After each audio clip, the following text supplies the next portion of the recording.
Saludos, mi nombre es Henry Guzmán y yo lo voy a hablar sobre los capacitores o los condensadores eléctricos. Voy a hablar sobre el principio de su funcionamiento, los tipos que existen y sus usos, también de las partes que este tiene.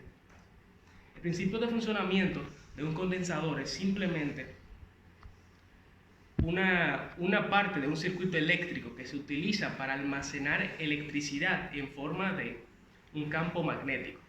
Esto se hace cuando tú tienes dos placas metálicas y un aislante en el medio de ellas.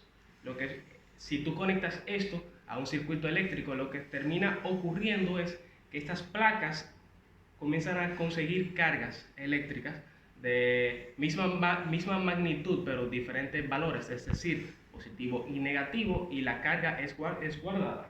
Aquí tenemos dos fórmulas que son las que se utilizan para poder calcular dicha capacidad del capacitor. Aquí tenemos la diferencia, aquí tenemos la densidad de carga, que es igual a la carga total de la placa dividido entre su área. Y aquí tenemos el campo magnético, que es igual al voltaje diferenciado por su distancia.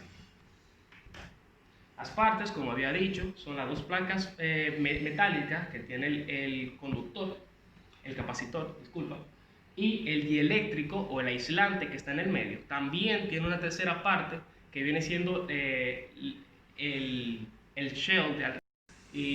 También tenemos la carcasa, que es la parte de plástico que está alrededor del capacitor y se utiliza para proteger las partes internas. También tenemos los tipos de capacitores. Hay muchos tipos de capacitores y generalmente se pueden separar en alrededor de 7, 6. Estos tipos son aquí, desde el principio, el de electrolíticos, normalmente es polarizado, los de cerámicos, los de tantalio, el de mica, de doble capacidad eléctrica o los supercapacitores. Esos son especiales porque son capaces de almacenar una gran cantidad de carga eléctrica. Es decir, muchos de los otros capacitores tú los defines en faradios, pero se definen en microfaradios. El de supercapacitores se definen en faradios en sí. También tenemos los variables, el de papel y entre otros.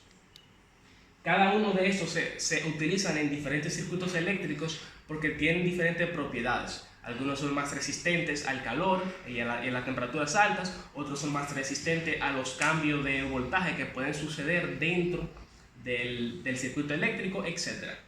Entonces, los capacitores se utilizan en muchos casos dentro de los circuitos eléctricos. Unos ejemplos de donde se utilizan es en los suministros de energía, se utilizan también en los circuitos de audio, en las computadoras, en las flash de las cámaras, etc. ¿Por qué se utilizan los capacitores? Es dependiendo de en qué lo quieres. Pero más frecuente que no, en el caso de los suministros de energía, se utilizan para normalmente cambiar la fuente que tienes conectada al circuito eléctrico. Normalmente, digamos, si es el tomacorriente de la casa, es una corriente alterna. Tú puedes utilizar los capacitores para cambiar esta corriente alterna a una directa, que es más controlable y fácil de utilizar. Tenemos los circuitos de audio y las computadoras que se utilizan para quitar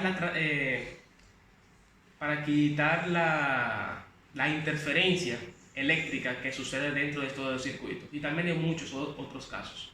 Y eso ha sido los capacitores o condensadores eléctricos.